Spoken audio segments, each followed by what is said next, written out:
Between Central Asia and South Asia, there is a country with large mountains. This place has struggled to achieve political stability for many years and has been considered by various authorities as the world's most dangerous region. So much so that not too long ago in 2021, the country's administrative center collapsed and the state's institutions were seized by the Taliban. In fact, those closely following the agenda in August 2021 will vividly remember those trying to board moving planes to escape from the Taliban. You are well aware of where this is. It's Afghanistan, and in this video we will try to get to know Afghanistan under Taliban rule and understand life there. Today, Afghanistan is an immensely vast country with an area of 652,000 square kilometers. It is shown as the world's 41st largest country, with a land area larger than developed European states like France. However, according to pre-Taliban population counts, as of 2021, the country had a registered population of 40.1 million. The country is precisely bordered by many states on the world map, including Iran to the west, Pakistan to the south, and Turkmenistan, Uzbekistan, and Tajikistan to the north. The capital of the country is Kabul, located in the middle and slightly to the east on the map. Those who have visited Afghanistan by plane from yesterday to today enter through the capital Kabul and begin to get acquainted with Afghanistan through this city. Additionally, due to the vast and mountainous terrain of Afghanistan, it is quite difficult and troublesome to travel to the country's other extremities by car. Moreover, because of the abundance of these mountainous terrains, efficient agriculture cannot be carried out in the country, and there are difficulties in finding clean water sources. Although Afghanistan is located between Central Asia and South Asia, the life views, lifestyles, traditions, ethnic structures of the people there resemble the Middle East more. For example, the 40 million people living in the country are extremely devout, striving to apply the principles of Islam. People lead a conservative life, and those who have a say in the family are the men who are the patriarchal figures in the household. The daily routine of life is controlled by men. Additionally, communication and ties between relatives are quite tight. Pashtuns, Tajiks, Uzbeks, and Arabs have been living together in the country for many years, and Dari and Pashto are the official languages of the country. After the Taliban, people continue to maintain a similar life tradition, and there is no talk of any cultural revolution. Although there have been direct restrictions on women, radical changes affecting men's way of life are not visibly significant at the moment. The country's flag was changed after the Taliban, replacing the green, red, black flag of Afghanistan with this white Taliban flag. The writing on the flag's white background reads, "There is no God but Allah, and Muhammad is his prophet." Similarly, Taliban soldiers patrolling the city wear their flags as bandanas on their heads, seeing themselves as the military of Islam. Taliban-led Afghanistan sees themselves as liberators in the eyes of the people.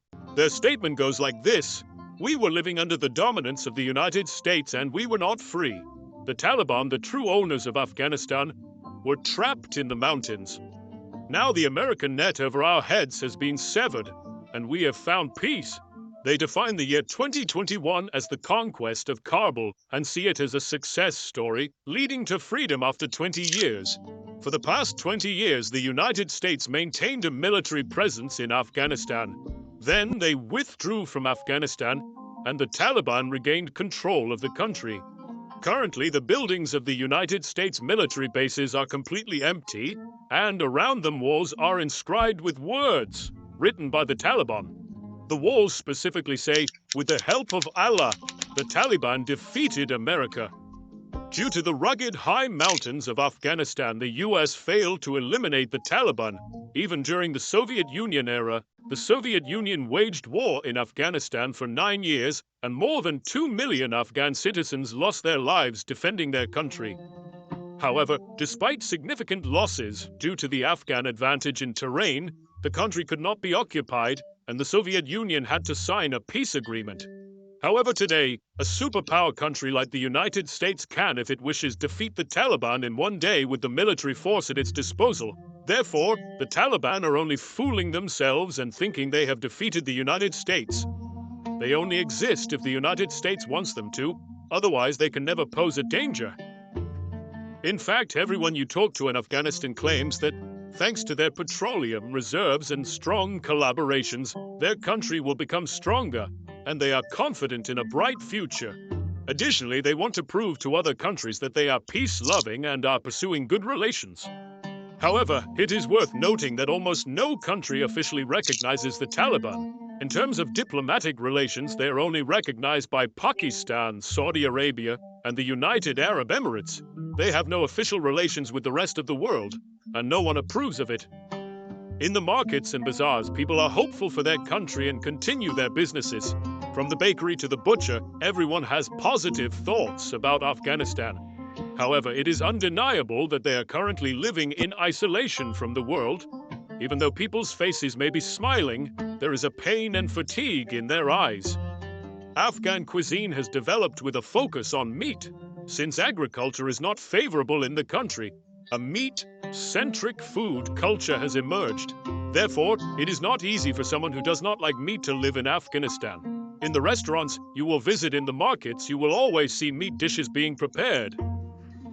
For example, they have a dish where all the chickens are put on large skewers and then they cook it over hot sand.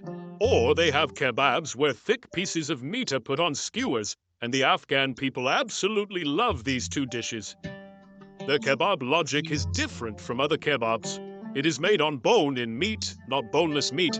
Just like the Uzbeks, they are meat enthusiasts and eat at least 2 meat-focused meals a day. In their meat dishes, they claim to use more than 22 different spices. They not only consume poultry like chickens, but also frequently indulge in the meat of birds known as quail. In fact, there are individuals selling live birds in various parts of the capital. The tradition of bird meat consumption is not only prevalent in Afghanistan, but also extensively embraced within the Arab world. Middle Easterners hold a warm regard for almost every type of meat. The demand for these bird markets in Afghanistan must be substantial, as a significant number of people have entered this sector. Various birds sold in cages can be perceived as a delightful meat experience, catering to the local palate. Some buy these birds to nurture and raise, but most acquire them directly for consumption. The logic of bread in the country is not the standard loaf, but rather lavash bread, unique to the region. In fact, this bread has a special name. They call it bolani. These bolani bread can be filled with potatoes, leeks, and meat as desired. They bake the bread in a pit fire and sell it while still hot. These bakeries usually employ 4 or 5 people, providing service to people from early morning until sunset. The taste of the bread is reminiscent of the samsa pastry in Uzbekistan. After all, they also filled their samsas with various garnishes. Moreover, when wandering through Afghanistan's bazaars, you'll undoubtedly come across various weapon shops. These weapon shops showcase and sell weapons, as well as provide weapon repairs. The market inside the bazaar is named Mujahid Market, and here you can find all the ammunition needed for entering into warfare, from bombs to heavy machine guns. Not only weapons, but you can also find Taliban's official operation camouflage within this market and purchase it. By the way, you'll almost always see bearded men when you meet any man in Afghanistan. While the younger generation, aged 18 between 30, keeps their beards short, older individuals sport fuller and thicker beards. Therefore, finding a beardless man in Afghanistan is almost impossible. Additionally, it is equally rare to see women in the bazaar market. You can also purchase decals of Taliban leaders from the market. In the center of Kabul, people set up electronic stalls, creating a crowded market. From these markets, you can buy mostly outdated phones. Due to the absence of taxation and regulations for opening and running shops in the country, shopkeepers conduct their businesses in the middle of the street. This includes barbers who perform hair and beard trims in the middle of the street. There is even one photographer in the country claiming to possess the oldest camera in the region. Visitors to the country invariably visit this photographer and get their pictures taken with his camera. This man, who chose not to leave his country after the Taliban era, continues his work. He claims to be 80 years old and says he has been practicing this profession with love for more than 60 years in Afghanistan. In Afghanistan, along with notable individuals you can encounter, there are also many parks and mausoleums to explore.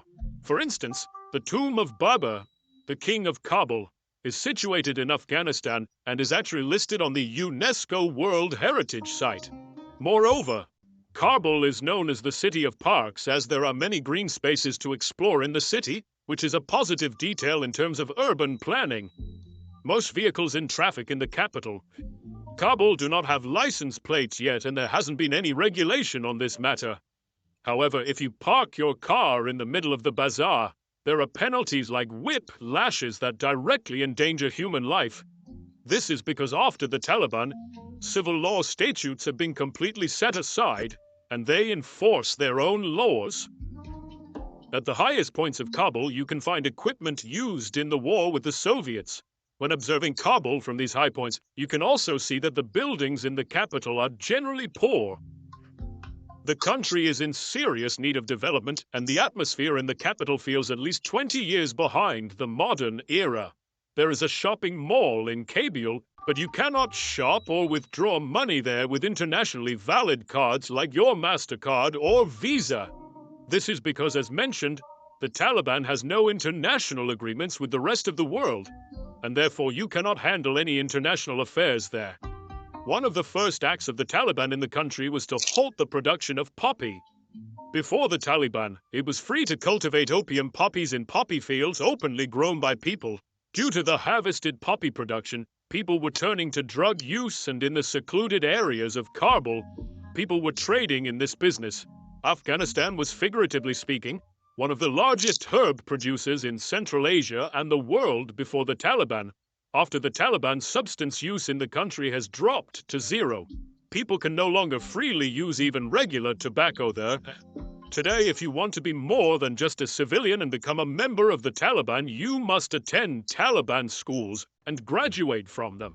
If you successfully pass the required training, you earn the right to become a Taliban member. If you are a woman in the country, life can be much more challenging for you. If you aspire to a life similar to Western countries and expect corresponding rights, Afghanistan will not satisfy you. Even young women are forbidden from going to school in Afghanistan. Only primary school education is allowed. Afghan women are obligated to wear a headscarf in public, and the clothing approved by the Taliban is focused on the burqa. Women who do not wear headscarves can be arrested for disrupting the balances of society, according to the Taliban. It would be impossible not to mention Afghanistan's national sport called buzkashi. This game essentially originates from a Central Asian tradition. Various players ride horses and try to place a goat carcass in a circle designated as a reference point. The person who successfully places it wins the game. Similar games are known by different names in Kyrgyzstan and Kazakhstan. Not only the players but also the spectators enjoy watching the game immensely. While the game can be likened to football in terms of competition, it harbors life-threatening risks to an extent that is incomparable to football. Jockeys riding horses during the game can fall off and get injured, break their bones, and even die afterward. In conclusion, whether Afghanistan remains under Taliban rule or not, there is a long road to progress. While it may be intriguing to explore local flavors, Afghan culture, people, mausoleums, or the city's functioning, it does not promise a secure life or a lasting stay. Especially if you are an individual born and raised in Western culture, you might not even want to come to Afghanistan, not even for a visit. You are always on edge in the country, and you cannot foresee what might happen to you in the next minute. If you want more content related to Afghanistan, you can like the video and subscribe to the channel for free. See you in the new video. Goodbye.